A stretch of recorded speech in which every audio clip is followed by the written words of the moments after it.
Welcome to another episode of It's Our Time. I'm your host, Edidiong Obot, and with me today I have the special guest of Linnell Grant. Thank you for having me. Linnell, I'm so excited to have her on the show.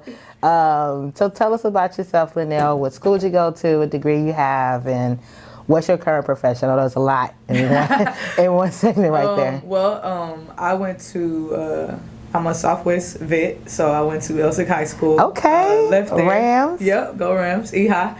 Left there, went to a junior college in Kansas, and then I finished up at UTA. And I play basketball in both places. So, okay. I finished up at UTA. I got a bachelor's in psychology and a minor in business. I'm also a certified teacher and a certified audio engineer. Ooh. And a music producer. So. Listen, this girl just named like 20 professions that she does now. I'm just playing. But wow, so you're a teacher, you're an audio engineer, and a music producer. For sure. Okay, so let's kind of backtrack. So you have your degree in psychology and in business. How did you know you wanted to go the psychology route? Like, how did you end up choosing your major? When I left high school going to college, I knew that I was going to get a degree in psychology. It was what I set out to do. The kick is I have that degree in psychology, and I guess like a lot of people push me into that too. Like, you'd be a great psychologist, and really and truthfully, I would be a great counselor. So those of you out there like who are doing psychology, it's not the same. Okay. So to be a counselor though, you do have to get a degree in psychology. But like as I got into the curriculum, and you don't get into the curriculum until like your third and fourth year. Right. And like at that time, you're not trying to like go all the way back to the beginning. So like, I toughed it out. But I realized no, like I don't really want to sit on the couch and prescribe medicines, which is a psychiatrist, not a psychologist. There's a lot of differences. I would like to counsel. I think that's cool, but I haven't gotten a master's in that, so yeah. I'm good. Okay. I'm good. Okay. So with basketball, so you were a student athlete. Yes. Tell us about that. How was that? Being a student athlete, man, it's so different. A lot of people, like, sometimes like people hate on you because they think you I'm gonna interrupt you real quick. I feel like for student athletes, like they get treated like kings and queens on campus. And it's like they out here eating well. Oh my God. They got the best meals. They got like their own personal chef. Whenever you're done, I'll go ahead and explain I'm like, the actual process. Man, I'm out here just struggling. Like, listen, am I eating ramen? So, like, listen, like, number one, it does depend on what kind of athlete you are and where you are. And it also depends on like gender. Like as a female basketball player, like I didn't go to UConn. Like I didn't go to Tennessee. Like those are very prominent women's basketball programs. I went to UTA. We didn't even have a football team. So UTA is Texas Arlington. Okay. Yeah, University of Texas Arlington, right in the DFW area. Okay. So no, like I was broke. Like I vividly remember, like I was like down to like my last $20, cause like they give you a stipend and like all y'all get stipends. Nah, but that stipend has to pay for like where you live and what you eat and like all of your activities for a whole month. So they were giving us like $1,000 a month. And so with that $1,000, $575 of it was the rent. Like yes, I still remember those numbers like accurately.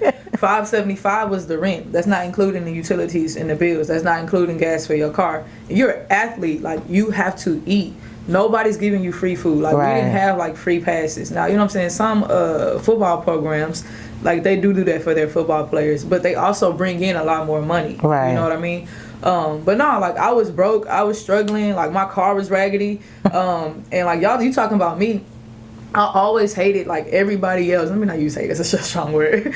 I dislike strongly like people that's getting these like Pell Grant checks. I never was able to get a Pell Grant check ever. I didn't get one either, so I feel you. Ever. Like people getting these checks and they going to put rims on their cars. Meanwhile, like I'm scraping mold off of bread. Like I'm down to like my last $20. Like I gotta like have that like for gas in case something happened. Yeah. Man, I was fixing a sandwich and I flipped the bread over and I seen the green and I was just like, I put it in the toaster, pulled it out, scraped the green off, and kept rolling. It's like that. It's like college days. So no, it wasn't some like glamorous like everybody loves you, like walking on rose petals. And then people don't realize, like y'all don't have to work. I mean, like you may have to work, but like you go clock in somewhere and you're done. Like 80% of my day is basketball, and then the other 20 is like school. I was just about to ask you about like balance. How did you balance school and being an athlete? Yeah, so like you have like 2 and 3 a days. Right. I don't want to write no collegiate programs out because that's illegal in some places. But you have 2 and 3 a days. So like you might wake up at like 6 o'clock to do practice, and then you go to class from like 8 to like 12. And then you do from like 12:30 to 2 is like your individual, and then from like 3 to whenever they decide you're done is regular practice. Like that's jam packed. Yeah. So like when you're done, like you sleeping, you doing homework, that's it. So no, it's not glamorous like everybody think. Okay. Yeah. So we're gonna move on to you got your degree. Mm-hmm. You finished doing basketball, and you're like, at this point, a lot of people are like, okay, now what am I going to do? Like, where am I applying? What jobs am I applying to? Yeah. How did you transition from being a student and a student athlete to now you're in your career as either teacher or? Right. In the beginning, it was difficult because like you live your whole life like doing this one thing, like playing basketball. Mm-hmm. And I was actually in a fortunate situation because I had developed other talents in myself. Like I knew I was good at other things. I knew other things I wanted to do. But a lot of people, they spend a lot of time doing that one sport, and then it's time for that to be over, and then they are completely lost. Yeah. But fortunately for me, like I knew like I wanted to teach. I knew I wanted to coach. So I moved smoothly, like transition. Okay, you had a plan. Yeah. I got my degree. I went and got my alternative certification, and then so like within a year of graduating, like I was a teacher, or I was like an interventionist. And I just started teaching and coaching. Like it was really, really smooth. Okay. Yeah. And then I went back to where I graduated from. So the love was real. The help was amazing. Like I couldn't have asked for a better process. Yeah. Wow. Okay, so you guys have a plan. If you're going to school, figure out what that plan is in school.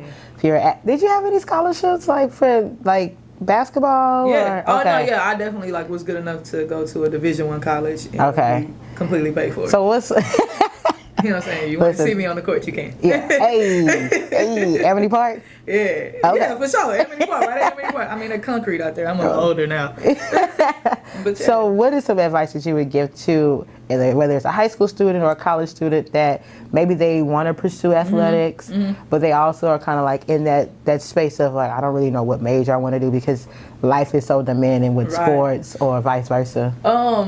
I would say know yourself and stay in your lane. So yes, I graduated from a Division I college where I played basketball at, but before that I went to a JUCO. Like coming out of high school, I did not have the notoriety, nor did I have the skill set to go play Division I basketball. Like just be real with yourself. So I went to a junior college. Developed my game and balled out, and because of that was afforded the opportunity to get a scholarship at a university. But all the while, like it's easier for women because women know, like, yeah, there's the league and yeah, there's overseas, but the likelihood of you making like millions in one shot is like real slim. So like women athletes, we know more than guys do. So we always kind of like, hey, well, I can do this. I'm gonna put this on the, on the to-do list, so I make sure I can have some when I'm done. Like guys, because of the professional leagues and the opportunity to make millions like out of nowhere, like they sell themselves completely on that, and so when that doesn't happen, they just kind of like, what do I do? So it's not like just a backup plan, but it's a plan because you can't, whatever the sport is, you can't do it forever. Like there's no 85-year-old basketball player at all. There's no 50-year-old. You know what I'm saying? Tom Brady, like Vince Carter, like they're getting up there, but even them, like it's going to be over. So what are you gonna do after this is over? So it's not necessarily a backup plan. It's the plan. Yeah. Okay. So you talked about, your degree in psychology, teaching. You also mentioned 2 other careers that you're in. And you say you are an audio engineer and you're also a music producer. Correct. So talk to us about how you got into that. So I've always done music, like always. Wait, so you on the beat? You just you fly on the beat? Yeah. Okay. Don't test me, but yeah. like I've always done music. Like when I was little, when I was in high school, I was a part of a music group where I did rap. What? Yeah. So you got bars? No, just a few. And I did DJing. You know what I mean? Like what was your DJ name?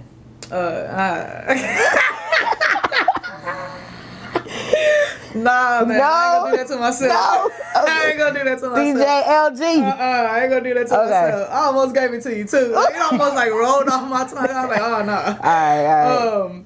So I told my parents, man, I have the best parents in the entire world. They've always like 100% like supported anything that I've done.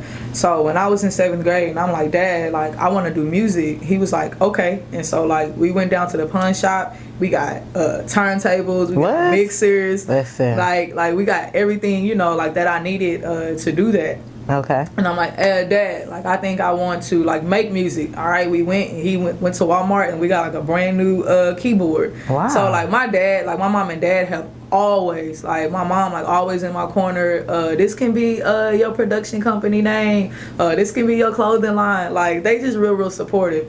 So I said I wanted to do that in 7th grade and like he got me a whole setup.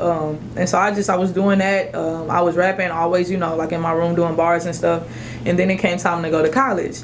And like in my mind, because of the way that people kind of like set it up, and it's crazy because my parents never did this, but it's just the way of the world. It's like, okay, you have to go to school to get a real degree. Right. You know what I mean? Right. Like so that you can like have a real job. And so instantly in my mind, I was like, okay, well I can't do music. Well, I can't go to school for music. And like back in 2007. I just didn't know about the opportunity to go to school for music, and plus I was hooping. Like I was like, this is the main thing. So I went to school, and it just kept nagging at me. Like it just kept nagging at me. I was always writing, always, you know, like kind of like trying to figure out how to like produce music. And so then I graduated, came home, I got married, and I was like, I'm gonna do it. Okay. Like, yeah, like I'm gonna do it. Like what's there to lose? Like I got a real job now. Like but people want the real job. I got a real job. Yeah. Like. Got your man. Yeah, you know what I'm saying? I got my husband. Got your husband. Check. You know what I mean? I ain't 30 yet. Check. Like, I'm going to go do it. Right. So I went back, and it was crazy because I was teaching, I was coaching, and I was in school. So I was waking up at 4:30 for 5 a.m. practice, going to practice, then teaching, not leaving there till 6, going to class from 7 to 11, like Monday through Friday. Wow, full day. Yeah, like full days. And if it wasn't for my husband, I wouldn't have been able to do that. Like he like held me down. He made sure I was eating because I was like a zombie. So, but yeah, so like just, you know, prioritize your life, but you know, knock down your goals. If you want to do it, do it. Okay. Yeah. So with that being said, tell us about, you know, some of the artists that you've worked with. Well, obviously. See how I did that exactly. there? Yeah. That was nice. Obviously, the biggest artist that I work with, the best artist in the entire world, is Toby Nwigwe, right here from Houston, right out of the SWAT, just like me. Come on, SWAT. Southwest. Hey. Man, it is phenomenal. Like, it's so exciting. And like, let me be real. Like, I don't want like people to see my excitement and think, it's amazing. Like, don't get it twisted. Like, it's grueling. Demanding. It's demanding. It will expose you. Yeah. Let me not say it, because you can work with people that don't expose you. Right. Working with Toby will expose you. Right. His work ethic is out of this world. Like his execution level is out of this world. Like his mentor is Eric Thomas and CJ. Right. And if you don't know who Eric Thomas is, like look that up. But his mentor is Eric Thomas and CJ. Like, the way they execute and produce content is absolutely ridiculous. So working with Toby, it's just this crazy demand, but it's exciting. I get to work with an artist that I believe in, who has a message that I believe in. Right. Cause so like there was a period like before I was just like really like producing for Toby. Like I had produced a couple tracks for him, but I wasn't producing for Toby. And I was working with other artists. And like it just wasn't the group of people that I really needed to be working with. Like, right. For me to work, and because like I'm a teacher, you know, like I'm a counselor, like I've coached all these kids. Like I would be a hypocrite to go and get behind music that goes against and counters everything that I've taught these kids. Right. So like it was really important to me to find somebody that I really, really believe in what they saying and what they're doing, and like Toby is it. So like I feel like as far as people to work with, like I've got the best opportunity like ever. And I mean, I've only been producing for 5 or 6 years now, so to be able to work with an artist of this caliber, like within 5 or 6 years of like my music producing career, is amazing. It's truly amazing. Okay. Yeah. So we're gonna go on a quick break. When we come back, Mrs. Grant You know what I'm saying? is going to put the Mrs. on top of that. Is going to tell us a little bit more about her production and things like that. So stay tuned.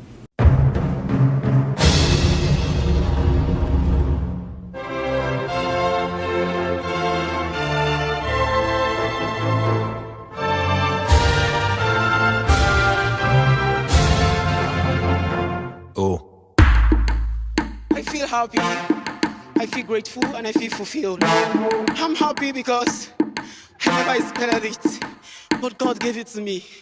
I'm grateful to Him. Look, this for history, this for history, this for history, oh, this for history, this for history, this for history, this for history, oh, this for history. Look, this for Shay-Un, leader and the brave new Niger girl who stayed woke while the world was on them Quaaludes. When it got a breakthrough, they grew, had a breakthrough. Now Nigeria on the Winter Olympics making debuts. Because I'm ready to run into the light because I have a black man blood in me. And we're back with It's Our Time. Again, I'm your host, Adidiong Obote. Make sure you follow us on Facebook and Instagram at It's Our Time Talk Show. Again, I'm with Mrs. Linnell Grant, and she was telling us about her work with Toby Nwigwe, one of the local artists here in Houston, out of Southwest Ailey, Texas, and just talking about the phenomenal work that she's doing with Toby. So you talked about his work ethic and how it's just very, it's kind of like contagious, right? Yeah, oh, for sure. So one thing I know about Toby is his favorite word. Consistency. Yep. So it's good to see like how his work ethic and consistency is like definitely playing a part of your life. Absolutely. And it has to, because it's like you all are a team. Yeah. So it's like if one person's not being, you kind of holding the I'm team. gonna get left. Right. No. I'm not gonna hold the team back. I'm going to get left. you getting dropped off. I'm going to get left. And like that's what like people have to understand.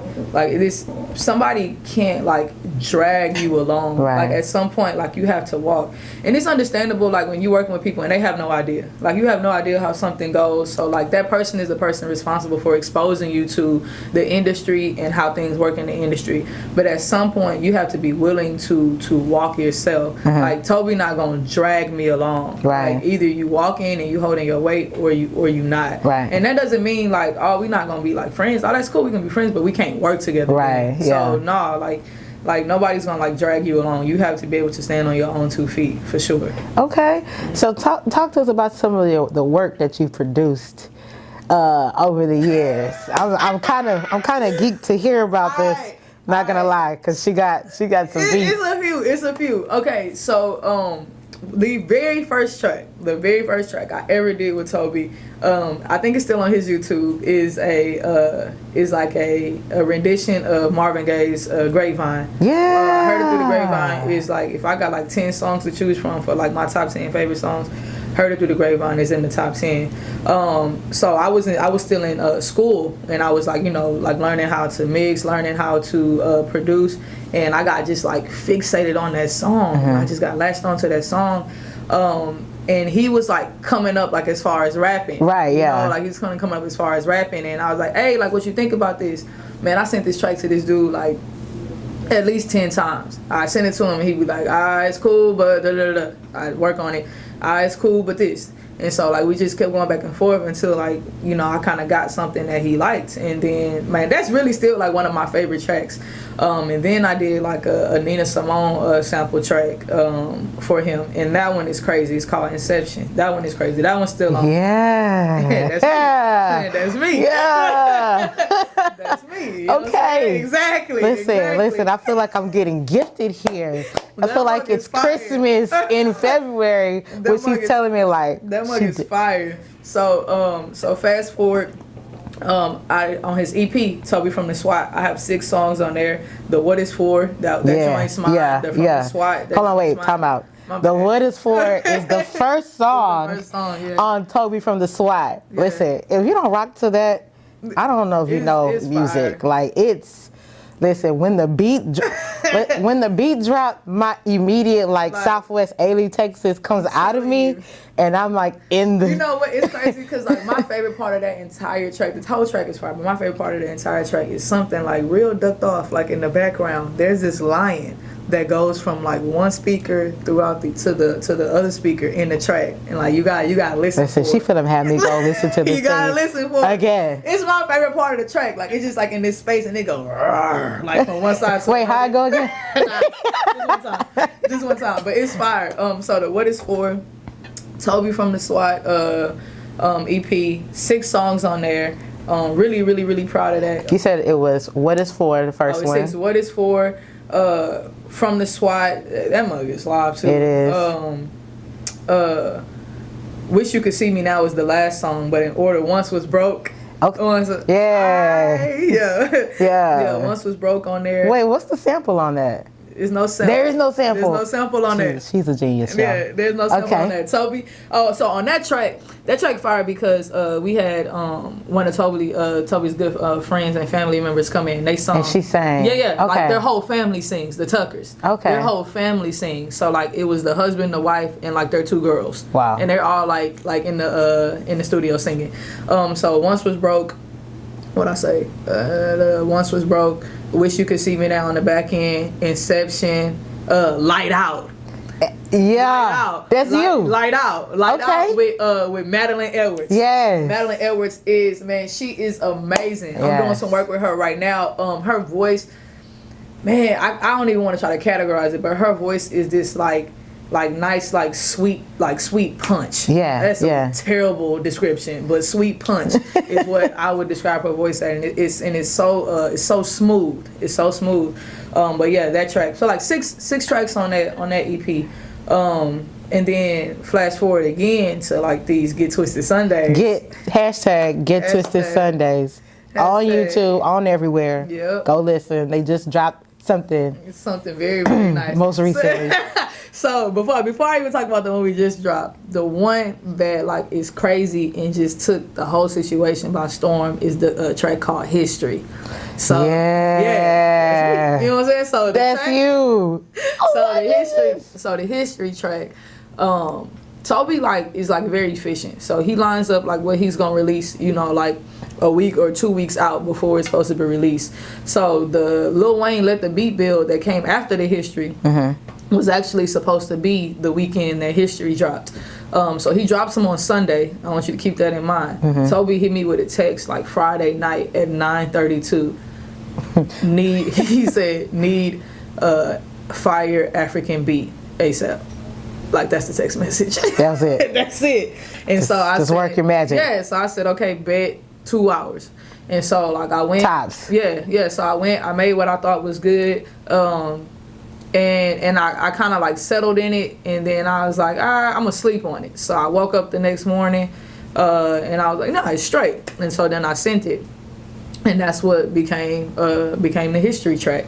And the cool story behind that is the Nigerian Olympic bobsled team. Yeah. So like that's Nigeria's first appearance in the Olympics as far as bobsled. Right. Yeah. Yeah. And so Sheung, who Toby knows, he got with her and he designed their outfits, their Olympic outfits. Right. And I mean, I didn't really know all that. Like when I made the track, I just know that Toby needed a beat, so that's what I did. And then like on the back end to find all of that amazing, like literally history being made from that track, it's so cool. And I actually want to take the time to talk about our process with that track. So usually I'll make a song, or Toby will tell me like what he wants, or what we're doing. Hey, this is what we're doing. I'll do my like rendition of that. Okay. And then like hey, what you think about this? He'll say yeah, this, or no, this, da da da. And so like we work back and forth until the product is finished. So any producer who is out here and who wants to become a known producer, get behind an artist you can work with. Yeah. I'm not saying anybody else's way is bad or wrong, or just shopping your beats to a lot of people. That's cool. Me personally, in the situation, I think it's best for me, get behind somebody that you can work with back and forth, back and forth, back and forth until you make a solid product, instead of you being a producer over here like making beats and then a rapper just coming and it's like it's just sitting on top of each other, right, instead of the two, like instead of they being married together, instead of it being married. So it's the hit with the history track. I laid the skeletons and the foundation. Then Toby came in with the anthem, the Nigerian anthem. Right. Then, I don't know the dude's name, but obviously, like, it's a when he played it for me. No, I'm regular black, so she regular black, yeah, y'all. I love the Nigerian culture, man. I have so many Nigerian friends. Like, I've always loved it, but I'm just regular black. So when he played the dude, I was weak because I never heard that before in my life. It's funny. You gotta listen to the track. So we put. I found a sweet spot for that to land in the track. We put it in the track, and like that's the history track, and literally called it history because it was making history in the Nigerian. Yeah, shout out to them, man. That was real cool. Shout out to the Nigerian bobsled team. Yeah. With Sheun, Yeah. Ngoma, You know what I'm saying? Ngozi, sorry, and Accents. Akoma. Yeah. So, hey, Yep. y'all making history. Yep. I love it. I love it. So tell us what's coming 2018. What's in the wraps? What can we expect? 2018. Every Sunday for at least the next 3 months, you can expect fire beats, fire bars, and fire visuals. Every Sunday with Toby, we're dropping a ridiculous track with video and ridiculous production. Question: How long does it take you guys to create the song? For him to write the song, create the beat, and shoot and drop. All right, so it's crazy because we're getting ready to do like an insider about the process. It depends on what is going on. So like for these, we know exactly what we're doing. You know, hey, this Sunday, I already have all of the beats redone. I already have all the beats done. So it's like, hey, we put the lyrics with it. I make the beat over the lyrics. We shoot the visual, and then we drop it. Now you talking about something for the EP, the album. It's a longer process. Right. Like with the album, you come over songs for a month before you kind of are in a good space with them, because you hear things, you leave it, you come back to it. But when the only requirement is that the beat is fire, that's what he said. I'm like, Tob, what we doing? It just needs to be fire. Wait, how you say it again?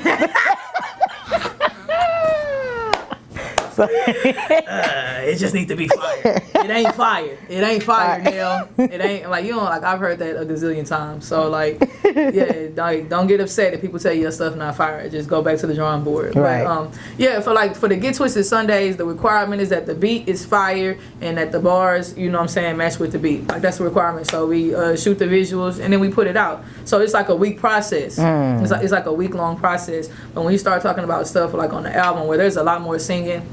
And actually, on one of the Get Twisted songs we're gonna drop later on, probably in the next month or so, there's a lot of singing on that track, and so that track has taken a long time to develop. Does that make sense? Yeah. So it depends on what's going on with the track and what the circumstances are for execution. Really. Okay. So you talked about you went to school to become an audio engineer. You went to school for music producing too? Oh well. Or just kind of it's not intertwined. It's not intertwined. What school did you go to? Media Tech. Okay. Yeah, Media Tech. Okay, so can you talk to the people about how they are up and coming producer, they want to learn more, but they're kind of I don't know, how can they get into Media Tech and what opportunities are there? So first thing I would say is Dr. Dre doesn't have a degree. Timberland doesn't have a degree. Swizz Beatz doesn't have a degree. These people don't have degrees in audio engineering or music production. So the first thing I would say is you don't need it. You have to decide where you are, what you need, and the best way for you to get it. So in hindsight, I could have learned everything I learned on YouTube, but it definitely would have taken longer, and it's kind of like shooting in the dark. Does that make sense? Yeah. Because obviously if you go to school for something, there's a curriculum and you go through this curriculum. But another thing is, like, a lot of times you learn things that you don't need. Right. So you spend time and spend money learning things that you don't need. So I mean, but Media Tech is a solid place in any school that lets you, like, a la carte. So like ACC is a good school for like a la carte. Like you can go and say, hey, I just want to take this class. I just want to take that class. I would suggest that over going to drop like $50,000, $24,000, $30,000 on degrees in music. Right. And depending on what you're trying to do in music, Right. you know. But like as far as a producer, engineer, like you don't necessarily have to go to school for that. People who do go to school, sometimes they are more polished and they know more, but that doesn't mean that they're more creative. Right. It's just I don't want to sit and say, hey, you need to go do this. You need to decide what's best for you.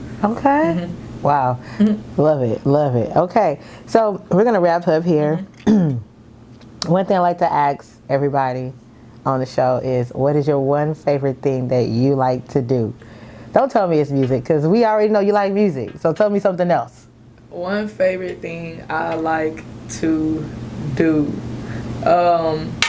Really, anything spending time with my family. My family, we are avid like movie watchers. Like we like to sit, dissect them, like come over them. My husband and I, like we're at the movies at least 2 or 3 times a week. Like so, Okay. yeah, like So it ain't just like we watch movies. Like nah, like we're Y'all like movie legit connoisseurs. Yeah. movie critics. Yeah, exactly, Like, exactly. But Okay. just in general, spending time with my boo, man. Come on, boo. Man, I'm Shout out the boo. my boo, you know what I'm saying, Corey Grant. I'm blessed and honored to have him and to have a guy like he is, man. Like God knew exactly who I needed. So anytime like I can spend time with him, like I'm good, really. Come on,